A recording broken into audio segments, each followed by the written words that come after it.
પ્રેમ તમે કર્યો છે, મજબૂર તમે છો અને એની સજા કોઈ નિર્દોષ વ્યક્તિને આપો છો? આ કેવો પ્રેમ છે યાર, કે એક વ્યક્તિની હત્યા કરવાની હિંમત તમારામાં છે પણ પોતાના પરિવાર સામે લડવાની હિંમત નથી. આ કહાની છે કપલની. રાજા રઘુવંશી અને સોનમના લગ્ન પોતાના પરિવારની રાજી ખુશીથી બહુ ધામધૂમથી થયા હતા અને રાજા રઘુવંશી પોતાના લગ્ન જીવનથી બહુ જ ખુશ હતો, જે વિડીયોના માધ્યમથી જોવા મળે છે. પણ સોનમના મગજમાં કંઈક અલગ જ ચાલી રહ્યું હતું.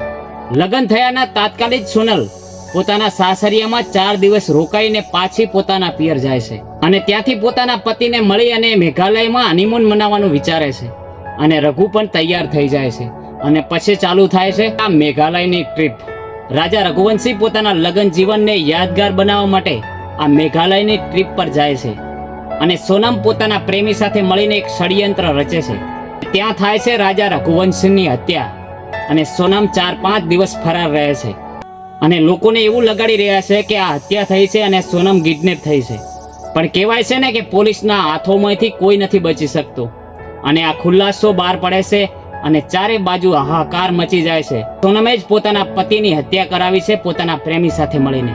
આ પ્રકરણમાંથી આપણને ઘણું બધું શીખવા મળે છે કે પ્રેમ આવો ના હોય, આને પ્રેમ કહી જ ના શકાય, કે જે પ્રેમ કોઈની હત્યા કરી શકે, કોઈની હત્યા કરાવી શકે, આ પ્રેમ નથી.